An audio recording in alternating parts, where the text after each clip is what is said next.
Hey everyone, it's me, Arthur Kade, and I'm joined by Douglas Booth. We're here at the Toronto International Film Festival talking about his new movie. Get ready for a great day behind the velvet rope.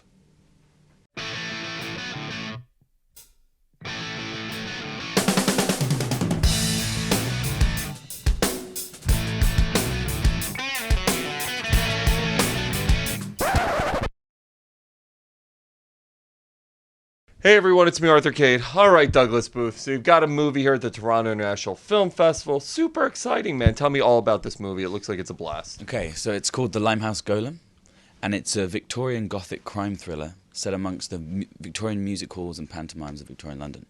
So it's very dark, and I've never done a thriller before, which is really exciting. And it's one of those movies that just keeps going and going and going and going to the final frame of the movie. You're learning something new, which is really exciting. I was downstairs and I was geeking out because one of your co-stars was there, Mr. Bill Nye. He's one of the coolest ever. Everyone geeks out at Bill Nye. He's the coolest. He's one of the coolest and nicest and genuine men you'll ever meet. As a young actor, when you get to work with someone like that, talk to me about the lessons that get taken away from one of the great veteran actors on the planet. I always just watch them. I watch the way that they work, their etiquette on set, everything. And if you're working with a good actor, the etiquette's always brilliant. But actually, Bill has some fun and different sort of advice from normal people. His advice is quite funny. It's like he'll be like, "You don't need to do a play, Douglas. Make movies. You'll do plays when you're older. Make movies. Just make loads of money." He's great. He's very sort of fun and casual with his advice. It's not patronising in the slightest. Is theater something you'd like to do? Yeah, 100%. It's something we're looking for the right play right now. So maybe this year. My agent's nodding her head over there. Yeah. We were having this conversation before you walked in, by the way, okay. About your career track. Talk to me about, this is a period piece, and this is not the first period piece that you've done. Is there something about period pieces that attracts you? Yes, I suppose so. There's a lot of things. The costumes obviously bring a huge amount to your performance, which is kind of fun, which you don't always get if you're just wearing a tracksuit bottom. Although that can also bring you just as much, I suppose.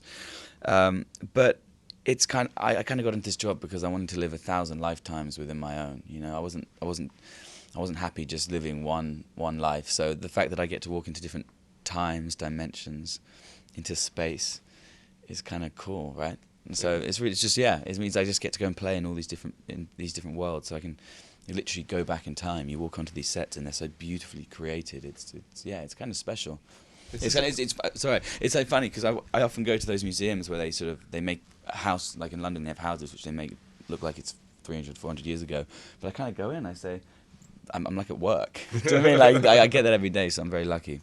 This is a very British movie. And talk to me about having that sensibility involved in the movie. Yeah, it is a British movie. I mean, Stephen Woolley is created some great British films over the last couple of decades. The producer, but Juan Carlos, our director, is Spanish. So what I actually read something that that Stephen, our producer, was saying in the Hollywood Reporter this morning, where it was kind of cool getting Juan in on this because I love they say Juan, by the way. It's awesome. Yeah, JC, Juan Carlos. Now, it was cool getting him in because we've seen London shot. We've seen Victorian London shot so many times. To have someone that kind of viewed it from a completely different perspective, for him, it all wasn't based in reality. He could push Victorian London into a really flamboyant, obscure, baroque, dark, dirty place, kind of from his own imagination. So it's I think you'll see Victorian London in a way that you haven't probably seen it before. Having it at the Toronto International Film Festival, I mean, this is the best film festival on this side of the planet. Yeah, it's a really nice vibe here. It is awesome. How important is it and how awesome is it to have a movie here at the festival? I mean, I'm just very lucky. Yeah, it's a great honor and it's amazing to be selected, and I thank whichever movie gods did that. And I'm really looking forward to people, seeing it. And it's kind of cool, even over the last couple of... No one's really seen the movie yet. No one's seen the movie yet publicly. And even just being here for a day, I've had a couple of people come up to me, and people that, that bid to do the PR for it, or bid to do, all these different things, and just saying they really enjoyed it. So it's kind of fun to be here with a movie that people are kind of really excited to see and intrigued by. What blows me away, you've been doing this since you were 15, but it feels like you've been around longer, and you fit so much into your resume already. Does it blow you away, number one, to see how much you've done in such a short period of time? I feel very lucky. Yeah, I feel extremely lucky. But also I feel like I've kind of taken my time as well. You know, I have some friends who literally, if they don't work for 2 weeks, they have like a minor breakdown. So I kind of like to just, you know, I like to live my life as well and sort of create experiences that I can then, you know, have experiences I can then draw on for my parts. But, you know, to be able to sort of, you know, work with the Darren Aronofskys and the Wachowskis and the Lona Scherfigs and now Juan Carlos and, you know, and just the other day I was screen testing with a filmmaker that I'm a really, really massive fan of, and just to be working with these people that just turned 24 is yeah, it's a great pleasure for me and an honor, and I just hope it continues. I hope people keep employing me. Are there actors that you look at that you say this is the type of career I'd like to emulate? I mean, just saw Joel Edgerton was here. I mean, he has an amazing career. Things like that. He kind of creates his own films and really good ones, and is in a lot of really good movies. And then obviously you look up to like the DiCaprios and people like that who just have such stellar careers. He took over the town yesterday, by the way. Oh, did he? Oh my God! It was like he had a premiere. Yeah. We're going to Leo's promotion now, but it was incredible. I mean, he took over King Street, and the thing is, he takes over any room as soon as he walks into it. He just has man. he has a certain energy. But I kind of respect him for not just for his extremely clever career choices and buddying up with extremely talented directors. He does really worthwhile things with his time as well, and you know, it's something that, you know, I work with the UNHCR, which is the UN's refugee agency, and I kind of, it's amazing to look up to actors like that who do really do good things with their time, but also make it a project that they're really passionate about on a long-term basis, rather than just showing up and going, I'm going to do something for the environment today. He genuinely cares. So it's kind of cool seeing that in someone as well, because I hope that's reflected in me too. Speaking of working with people, you've been supporting Emma Watson's campaign as well. Talk to me about how you get involved and the support for that. I've known Emma since I was 16, and then we ended up doing Noah together, the Aronofsky movie. And she just asked me, and she knew it was something I was kind of passionate about, that kind of thing. And the interesting thing, she knew it was in me. She knew, like, I never kind of had really engaged with that side of myself, but she actually like really influenced me, and she sort of brought out a really good side of myself. And you know, the way she talked about feminism, and she was like, you know, you have to stand up and talk to your mates. So when you're around with your group of guys in the bar and they're all like saying misogynistic things, you call them out.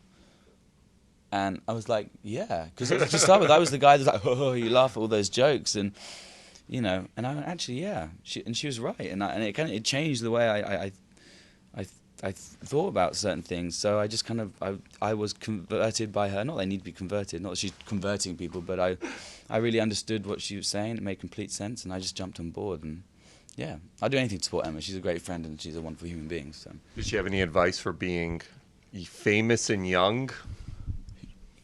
She would never put that on me, because she's not gonna shove that down my throat. But I learned a lot from her. I mean, she's had like the craziest life. I mean, it's insane. The craziest Mega life, fame. and she's dealt with it. Considering she's dealt with it so well, she's got her head screwed on. She's brilliant. When people see this movie, what do you hope they take away from it? I hope they have fun, and I think they will. I really hope they have fun. I think it's really original. I've never seen a movie like this, and because the book it was written as a diary, like in diary form, like this really dark diary, which is really hard to bring to the screen. So Jane Goldman, who did Kick-Ass and Secret Service and Woman in Black, the writer, she adapted it, and she had to sort of tell the story in a kind of original way to sort of make it work. So I think people won't have seen something like this. It's very original, and it has wit. It's not like it doesn't take itself too seriously, but it kind of does at the same time. So yeah, I think it's cool. I hope people like it. It's not the first adaptation you've done, by the way. Is it easier to do something that's been adapted from written work, or harder? And what's the process behind creating a character that people may have read or imagined already? I personally thrive off that. It can be intimidating, but my first lead performance was playing Boy George in a biopic about his life, which was my third job. It was my first time I ever had to lead something, and and I loved it. And I really, really loved it, and it's a complete challenge. When I got the part, and Boy George, within 30 minutes, had found me on Facebook and messaged me saying, I heard you're going to be playing me. I'm not complaining. But don't be camp. I'm not camp. And he's right. So there was a little pressure. It was like there's like massive 80s icons messaging me already. And he was there on set, and I got to wear like all of his original clothes that he handmade when he was 19, and it was a really special job. But that challenge set me up that if I could do that when I was 17, and it kind of worked, I felt like I could do anything, and that gave me the confidence to come here and be able to do Dan and Stephen. I think it's hard as a young actor. You kind of can often get pigeonholed into roles, and people try and put you in the same box. It's hard to break out of that at a young age and sort of like play these sort of really different character roles. And I think doing that so early on, getting that chance, meant that like Stephen in this movie gave me the chance on this, and from this movie, hopefully, someone will give me the chance to play something even weirder somewhere else, you know. But he saw me in that, and I think he went, "Wait a second, he can do more than what says on the tin," you know. Yep. Congrats, man. So,